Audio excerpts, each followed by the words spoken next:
ಎಲ್ರಿಗೂ ನಮಸ್ಕಾರ ವೀಕ್ಷಕರೇ.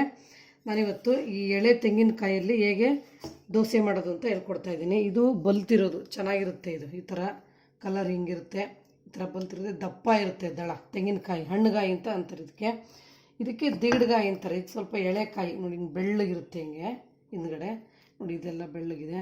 ಆಮೇಲೆ ದಪ್ಪ ಕೂಡ ಸ್ವಲ್ಪ ಕಡಿಮೆ, ಇದಕ್ಕೂ ಸಣ್ಣನೂ ಇರುತ್ತೆ. ಇದೇ ಸ್ವಲ್ಪ ದಪ್ಪ ಇದೆ. ಆ ಥರದ್ದೆಲ್ಲ ವೇಸ್ಟ್ ಮಾಡ್ದಂಗೆ ಹೆಂಗೆ ಉಪಯೋಗಿಸ್ಕೊಂಡು ಕಾಯಿ ದೋಸೆ ಮಾಡೋದು ಅಂತ ಹೇಳ್ಕೊಡ್ತಾ ಇದ್ದೀನಿ. ಇದು ಅದು ಪೂರ್ತಿ ತುರಿಯೋಕ್ಕೆ ಬರಲ್ಲ, ಈ ಥರ ಎಲ್ಲ ಬಿದ್ದಿರುತ್ತೆ. ಇದಕ್ಕೆ ಎಷ್ಟು ಬೇಕಷ್ಟು ನೆನೆಸಿರೋದು, ರಾತ್ರಿ ನೆನೆಸಿಟ್ಟಿರೋಂಥ ಅಕ್ಕಿ ಅದನ್ನು ತಗೊಳ್ತಾ ಇದ್ದೀನಿ.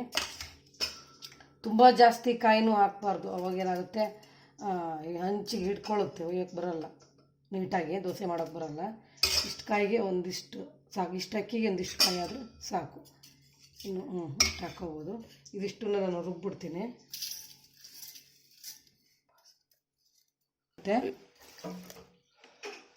ಸ್ವಲ್ಪ ಹೊತ್ತು ಹಾಗೆ ರುಬ್ಬಿಟ್ಟು ಆಮೇಲೆ ಸ್ವಲ್ಪ ನೀರು ಹಾಕ್ಕೋಬೇಕು. ಮೊದಲಿಗೆ ಜಾಸ್ತಿ ನೀರು ಹಾಕ್ಕೊಳಕ್ಕೆ ಹೋಗ್ಬಾರ್ದು, ನುಣ್ಣಗಾಗಲ್ಲ ಅದು.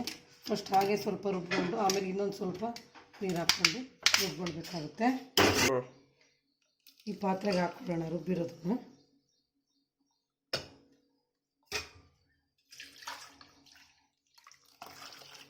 ಸ್ವಲ್ಪ ತೆಳ್ಳಗೆ ಮಾಡ್ಕೋಬೇಕಾಗುತ್ತೆ, ಗಟ್ಟಿ ತುಂಬ ಗಟ್ಟಿ ಇರಬಾರ್ದು. ಇದು ನೀರು ದೋಸೆ ಮಾಡ್ತಾರಲ್ಲ ಆ ಥರ ಸ್ವಲ್ಪ ತೆಳ್ಳಗಿರ್ಬೇಕು ಹಿಂಗೆ.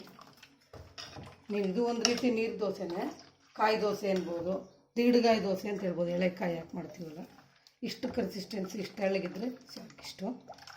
ಇನ್ನೂ ಒಂದು ಸ್ವಲ್ಪ ಹಾಕೋಣ.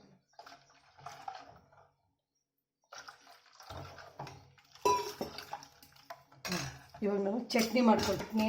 ಇದು ಈ ಥರ ಕಾಯಿಂದು ಬಲ್ತಿರೋ ಕಾಯಿಂದು ಇದ್ರದ್ದು ಚೆನ್ನಾಗಾಗೋದಿಲ್ಲ. ಇದನ್ನು ಇಡ್ಲಿ ದೋಸೆ ಅಂಥದಕ್ಕೆ ಹಾಕ್ಬೋದು. ಇದು ಕೂತೆಳ್ಳಿಗೆ ಸ್ವಲ್ಪ ಪರವಾಗಿಲ್ಲ, ಇದೊಂಚೂರು ಬಲ್ತಿದೆ.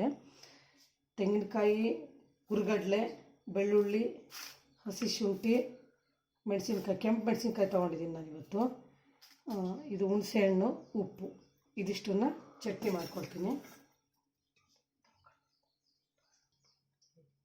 ಚಟ್ನಿ ಮಾಡೋಕ್ಕೆ ಈ ಜಾರ್ಗೆ ಹಾಕ್ಕೊಂಡಿದ್ದೀನಿ ವೀಕ್ಷಕರೇ. ಸ್ವಲ್ಪ ಕರಿಬೇವಿನ ಸೊಪ್ಪು ಮತ್ತು ಒಂದೆಲಗ ಹಾಕ್ಬಿಡ್ತೀನಿ. ಇದು ಒಂದೆಲಗ ಅಂತ, ಇದು ಹೈಬ್ರಿಡ್, ಇದು ನಮ್ಮ ಹಿತ್ತಲಲ್ಲೇ ಸಿಗುತ್ತೆ. ಚಿಕ್ಕದಾಗಿರುತ್ತಲ್ಲ ಎಲೆ, ಅದು ನಾಟಿ ಅದಿಲ್ಲ ನಮ್ಮ ಮನೇಲಿ. ಕರಿಬೇವನ್ನ ಈ ಥರ ಸ್ವಲ್ಪ ಹಸಿ ವಾಸನೆ ಹೋಗೋವರೆಗೂ ಸ್ವಲ್ಪ ಸುಟ್ಟರೆ ಸಾಕು. ಒಂದು ಬಾಣಲೆಗೆ ಹಾಕಿ ಎಣ್ಣೆ ಹಾಕಿ ಹುರ್ಕೋಬೋದು, ಅದ್ರ ಬದಲು ನಾನು ಈ ಥರ ಮಾಡ್ತೀನಿ. ಒಂದೆಲಗನೂ ಸುಟ್ಕೊಳ್ತೀನಿ.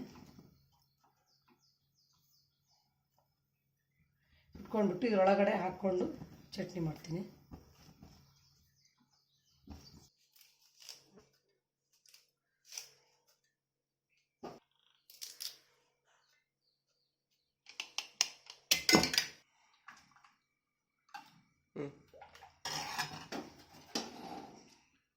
ವೀಕ್ಷಕರೇ, ಚಟ್ನಿ ಆಯಿತು. ಇವಾಗ ಚಟ್ನಿ ಇದಕ್ಕೆ ತಕ್ಕೊಂಡ್ಬಿಡ್ತೀನಿ.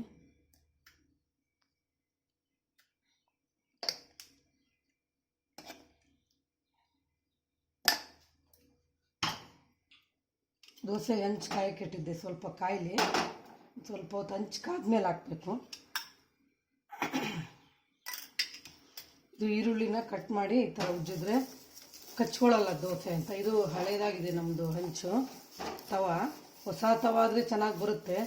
ಈಗ ಒಂದು 7-8 ವರ್ಷದ್ದು ಇದು, ಹಂಗಾಗಿ ಸ್ವಲ್ಪ ಕಚ್ಕೊಳ್ಳುತ್ತೆ ಅಂತ ಪ್ರತಿ ದೋಸೆ ಮಾಡಬೇಕಾದ್ರೆ ಈ ಥರ ನೀರು ದೋಸೆ ಮಾಡೋಕ್ಕೆ ಪ್ರತಿ ದೋಸೆಗೂ ಹಚ್ಚಬೇಕಾಗುತ್ತೆ. ಮಾಮೂಲಿ ನಾವು ಉದ್ದಿನಬೇಳೆ ಅಕ್ಕಿ ಹಾಕಿ ಮಾಡ್ತೀವಲ್ಲ, ಅದಕ್ಕಾದರೆ ಏನು ಬೇಕಾಗಲ್ಲ ಪ್ರತಿ ಸತಿ ಹಚ್ಚೋದು. ಒಂದು ಸ್ವಲ್ಪ ಇದು ನೀರು ಥರ ತೆಳ್ಳಗಿರೋದ್ರಿಂದ ಹಾಕ್ಬಿಟ್ಟು ಸ್ಪ್ರೆಡ್ ಮಾಡಬೇಕು. ಇದು ಸ್ವಲ್ಪ ಎಣ್ಣೆ ಹಾಕ್ಬಿಟ್ಟು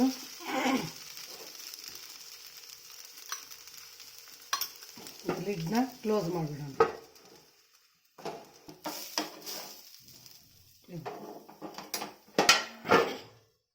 ಪ್ಲೇ ಮಾಡಿದೆ, ಎಡಿಟ್ ಮಾಡಿದ್ರೆ ಬೆಂದಿರೋದು. ಇದು ಹಿಂಗೆ ತಿರುಗಿಸಿ ಹಾಕೋದೇನು ಬೇಕಾಗಿಲ್ಲ, ಒಂದೇ ಕಡೆ ಬೆಂದರೆ ಸಾಕಿದು. ಈ ಥರನೇ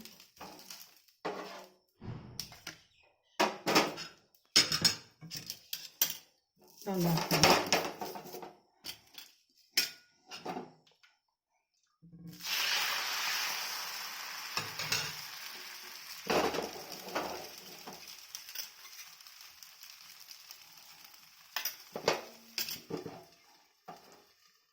ಎಳೆ ತೆಂಗಿನಕಾಯಿ ದೋಸೆ ಕಾಯಿ ಚಟ್ನಿಯೊಂದಿಗೆ